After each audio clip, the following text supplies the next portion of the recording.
It's Patrick Hutzel from intensivecarehotline.com, where we instantly improve the lives of families of critically ill patients in intensive care so that you can make informed decisions, have peace of mind, real power, real control, and so that you can influence decision making fast, even if you're not a doctor or a nurse in intensive care. This is another episode of Your Questions Answered, and in last week's episode I answered another question in this series of questions from my client Melissa, and the question last week was part 5 of my 78-year-old mum has lung cancer and developed an infection.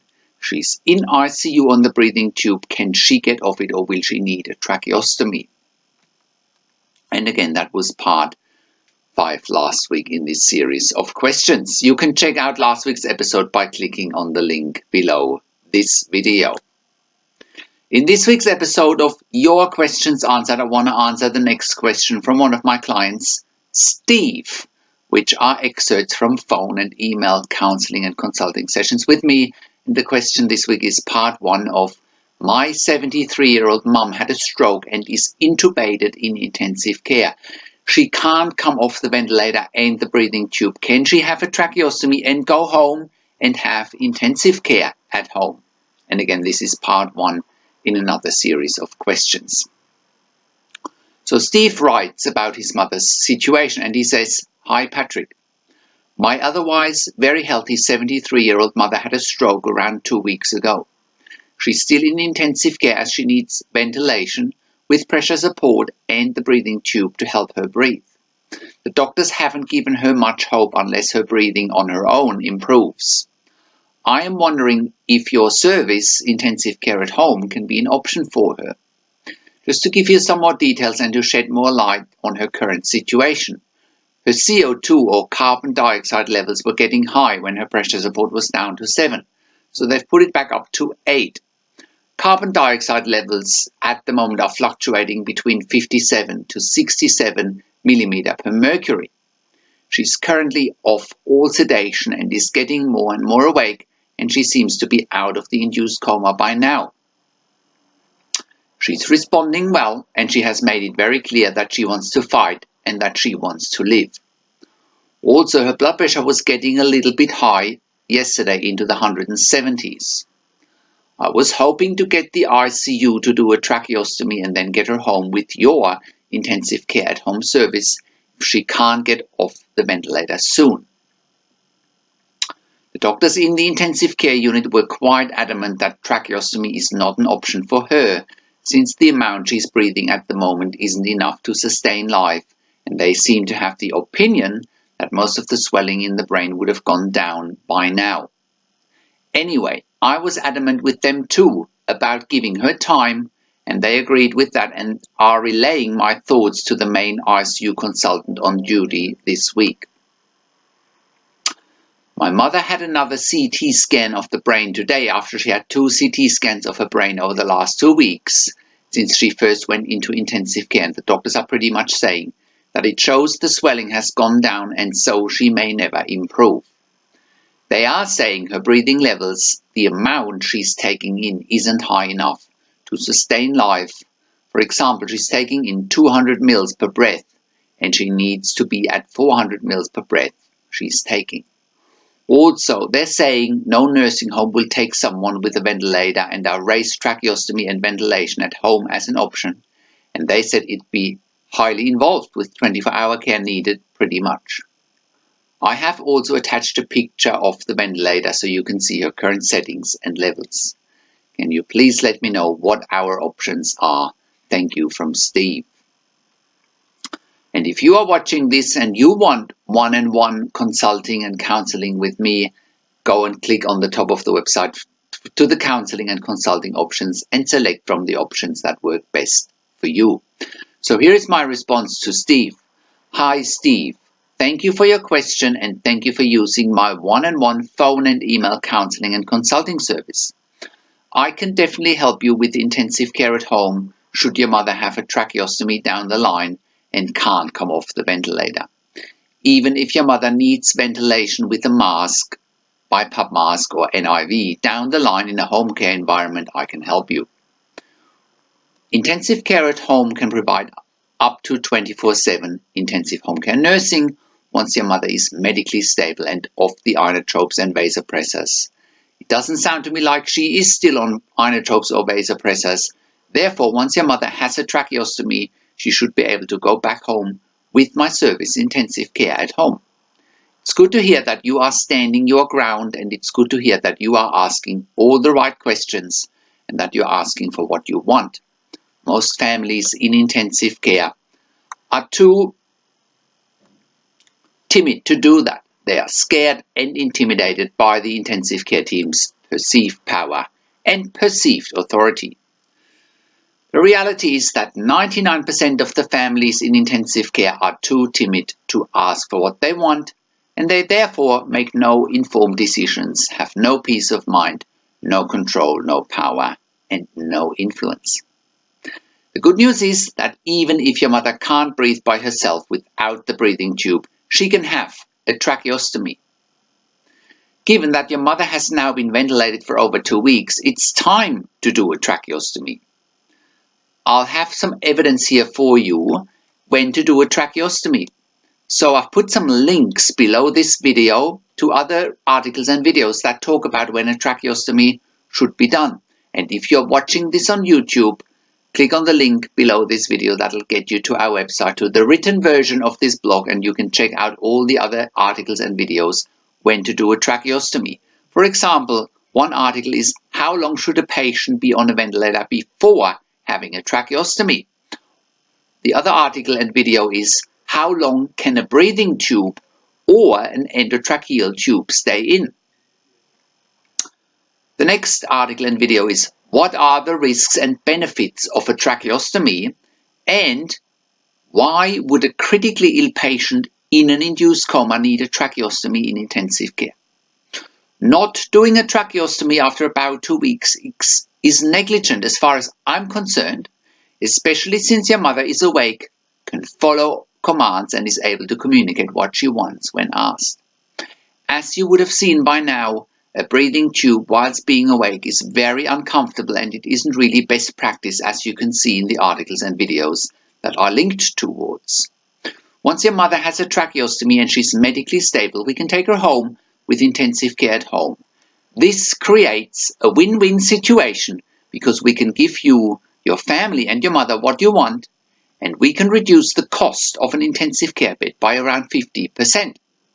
We therefore also help the intensive care unit to save 50% of the cost and free up one of their precious, expensive and in-demand intensive care bed. Also, if your mother tidal volumes are around 200 mils instead of 400 mils, of course her carbon dioxide levels are high. Increasing pressure support on the ventilator might help, and if it doesn't help, they will have to put her back into a different ventilation mode, such as SIMV, where she gets more help and assistance from the ventilator. You see, Steve, from my perspective, not giving your mother the option to have a tracheostomy will potentially kill your mother, and that to me is negligent, especially since you, your family, as well as your mother have made your wishes very clear. Furthermore, as you may well know, many patients can live at home with a ventilator and a tracheostomy with our service intensive care at home. Therefore, why deny this service to your mother? The intensive care team is correct to say that no nursing home will take her. And why would you or your mother choose to go to a nursing home anyway if intensive care at home is a viable option? Furthermore, you are dealing with an overtly negative intensive care team, and they seem to only want to point out the negatives and not look further ahead, which is a shame, really. The good news is that you and your family are positive, and staying focused and staying positive helps tremendously in a situation like this. You see, the intensive care team is trying to tell you about that the brain swelling has gone down and that your mother may never improve. This, from my perspective, is complete and utter BS, because 2 weeks is not long enough to determine whether your mother will improve or not. And all the intensive care team is doing is they're not wanting to treat your mother to the best of their abilities. The reality is that everything they are saying is really dependent on their financial goals of the unit, as well as the bed management goals of their intensive care unit. The fact of the matter is that everything they're telling you is a result of what's happening behind the scenes in intensive care, and it's a result of the hidden agendas of intensive care teams. If they had your mother's best interest at heart, they would do a tracheostomy, because a tracheostomy would make her more comfortable and it would give her time to recover in her own time. Instead, they're telling you your mother won't improve without looking at what your mother's life may look like in 2 months, 6 months, or even 2 years' time. Of course, there are no guarantees, but throwing in the towel now doesn't sound right to me, and once again, not offering a tracheostomy because they think she's not getting better is simply negligent as far as I'm concerned. Your mother is just at the start of what may potentially be a long recovery. There are no guarantees and timelines, of course, but they need to try, and they haven't really tried yet. Taking practical steps forward, have a look if they are really following best practice to try and wean your mother off the ventilator and the breathing tube in the first place. By reading an article or watching the guidelines here, how to wean a critically ill patient in intensive care off the ventilator and the breathing tube.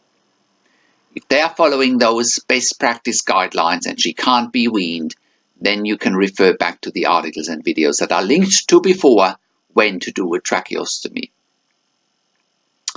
Also, get an opinion from your mother's neurologist and find out what they think. You are doing pretty well positioning your mother's diagnosis, prognosis, as well as her care and her treatment, and I can see you are not scared, timid, or intimidated, which will help you. Therefore, give yourself a pat on your back. Well done. Maybe we can have another quick chat tomorrow afternoon and see what's been happening then. Best wishes from Patrick. So, how can you become the best advocate for your critically ill loved one? Make informed decisions, get peace of mind, control, power, and influence quickly whilst your loved one is critically ill in intensive care. You get to that all-important feeling of making informed decisions, get peace of mind, control, power, and influence when you download your free instant impact report now by entering your email below. In your free instant impact report, you learn quickly how to make informed decisions, get peace of mind, real power and real control, and how you can influence decision making fast whilst your loved one is critically ill in intensive care. Your free instant impact report gives you in-depth insight that you must know whilst your loved one is critically ill or is even dying in intensive care. Sign up and download your free instant impact report now by entering your email below. In your free instant impact report, you learn how to speak the secret intensive care language so that the doctors and the nurses know straight away that you are an insider and that you know and understand what's really happening in intensive care. In your free report, you will also discover how to ask the doctors and the nurses the right questions. Discover the many competing interests in intensive care and how your critically ill loved one's treatment may depend on those competing interests. How to eliminate fear, frustration, stress, struggle, and vulnerability even if your loved one is dying. You get 5 mind-blowing tips and strategies helping you to get on the right path to making informed decisions, get peace of mind, control, power, and influence in your situation. You'll get real-world examples that you can easily adapt to your and your critically ill loved one's situation. How to stop being intimidated by the intensive care team and how you will be seen as equals. You'll get crucial behind the scenes insight so that you know and understand what is really happening in intensive care and how you need to manage doctors and nurses in intensive care, and it's not what you think. Thank you for tuning into this week's Your Questions Answered episode, and I'll see you again in another update next week. Make sure you also check out our blog section for more tips and strategies, or simply send me an email to support@intensivecarehotline.com with your questions. Or you can call me. Find international phone numbers on our contacts tab. Also, check out our ebook section where you get more ebooks, videos and audio recordings, and where you can also get one-on-one counseling and consulting with me via Skype over the phone or via email by clicking on the products tab. This is Patrick Hutzel from intensivecarehotline.com, and I'll see you again next week in another update.